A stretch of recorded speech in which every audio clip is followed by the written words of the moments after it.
Okay, so a little while back, I put up a video of this thing, the Parkside 20-volt impact driver, and the reason why I'd resisted buying it for so long because I wanted a replacement for this thing, Sealy 12-volt cordless impact wrench.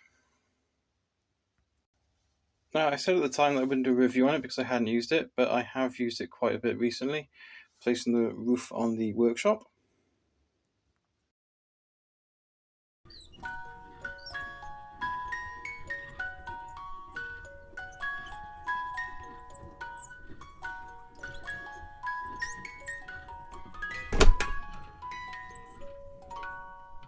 And I've also used it for working on some bikes.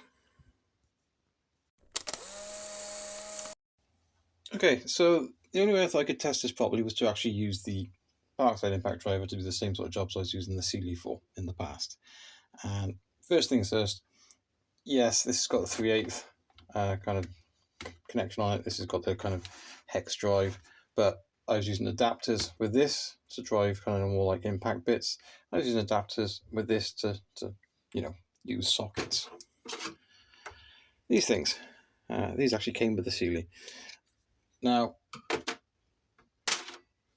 one thing to point out, this is a very old tool. It's a 12-volt, Credit 20.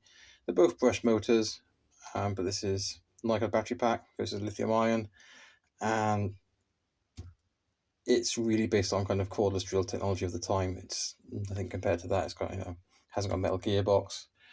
Even wrench is a bit of a kind of a misnomer because in British English, that is a wrench, what we call a spanner.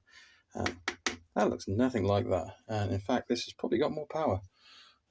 So with that in mind, it has got its limitations, and so I kind of was thinking this would also have limitations, but I was completely wrong. When doing the roof on the workshop, I was quite happily putting in,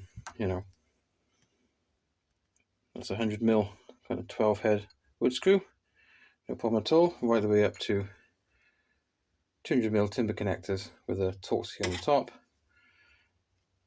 and big old coach screw. Now that takes a 17mm socket.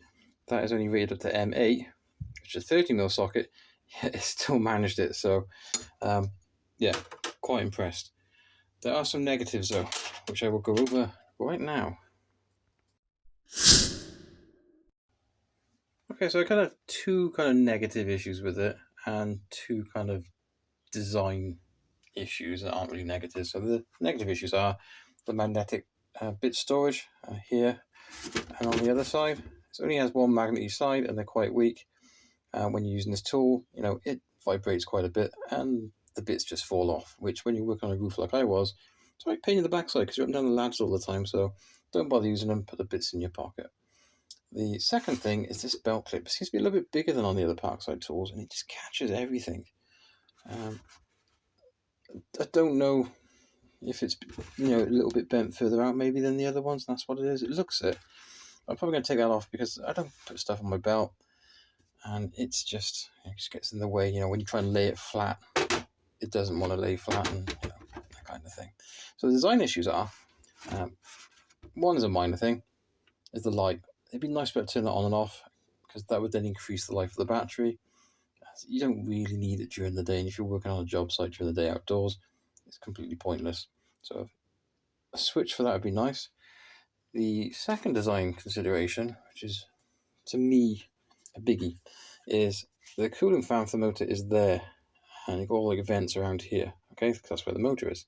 Now when you're using the tool, as all this is rubberized, there's a grip, you block off all the air to the actual motor that's cooling it, and that could, light's gone on, that could potentially cause the motor to overheat if you're using it quite a bit.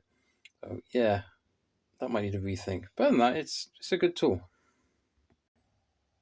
Okay, so you'll notice I've got a 4Ah battery fitted, even though the manual states that a 2Ah battery is fine. And to be fair, I did start off with a 2Ah battery, fully charged one, got through a box of 150mm timber connectors, no problem at all, before it needed a recharge. And it was still going fine as it dropped from amber to red on the the charge indicator. But I need to carry on working, put a 4Ah battery on because I just happened to have a fully charged one, and it did perform a lot better. Now, whether that's because it can provide twice as much current to the motor, I don't know. It all depends if there's any kind of current limiting on it that it limits it to 2 amp. I don't know, but it did seem to perform a lot better. So if you haven't got one of these, I'd recommend trying it with a 4 amp hour battery to see if you notice a difference in performance. Anyway, to sum up, yes, it is a budget impact driver, but it is really well made. It's got a metal gearbox on it. Yeah, it's got a brushed motor, just the same as this one, but it just seems to perform a lot better. And, even though it's got the hex drive and I have to use an adapter with it, I'd have to do the same thing with this if I was going to use impact bits with it instead of impact sockets. And for the price, $19.99 when it was on offer, it was an absolute bargain. So yeah, I'm glad I bought it now. Anyway, I'd like to say thanks to all new subscribers. It's much appreciated. Whether you like this kind of stuff or the moped stuff, either way, I'm happy. And thanks for watching, and I'll see you all again soon. Take care.